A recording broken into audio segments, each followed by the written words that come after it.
అందరికీ నమస్కారం. మీరు చూస్తున్నారు సేజ్ తెలుగు యూట్యూబ్ ఛానల్. నేను కుటుంబరావుని. గత ప్రభుత్వ పాలనలో భూబకాసురుల ఆగడాలకు అంతు లేకుండా పోయింది. ఎక్కడ భూమి కనిపిస్తే అక్కడ వాలిపోయి దానిని ఏదో రకంగా కైవసం చేసుకుంటూ పోయారు. అప్పట్లో జారీ చేసిన జీవోను అడ్డుపెట్టుకుని ప్రజాప్రతినిధులు కొందరు భూములను అడ్డదారిలో సేజెక్కించుకుని స్వాధీనం చేసుకున్నారు. గత ప్రభుత్వం అసైన్డ్ భూముల సాగుదారులకు శాశ్వత భూ యాజమాన్య హక్కులు కల్పిస్తూ భూచట్ట సవరణ చేసింది. కనీస 20 ఏళ్లకు పైగా సాగు అనుభవం కలిగిన లబ్ధిదారులకే ఈ చట్టం వర్తిస్తుంది.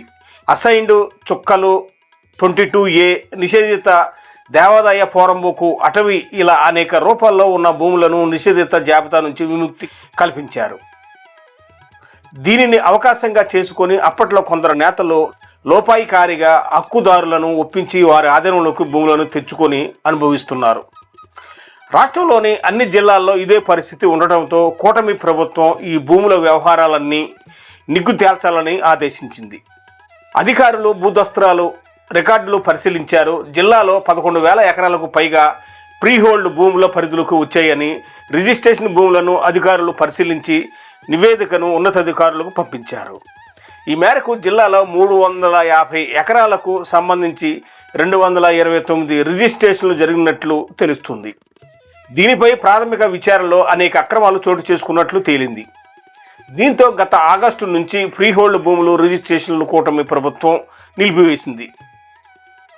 తాజాగా దీనికి కొనసాగింపుగా మరోసారి 2 నెలల పాటు రిజిస్ట్రేషన్లు నిలిపివేస్తున్నట్లు రెవెన్యూ శాఖ పేర్కొంది. ఫ్రీహోల్డ్ భూముల అక్రమాలపై పూర్తి విచారణ చేయాలని సంబంధిత అధికారులను ఆదేశించింది. ఇది జిల్లాలో జరుగుతున్న భూ అక్రమాల గురించి తాజా నివేదిక. ఇది ఈనాటి వీడియో. ఈ వీడియోపై మీ అభిప్రాయాల్లో కామెంట్ బాక్స్లో తెలియపరచండి.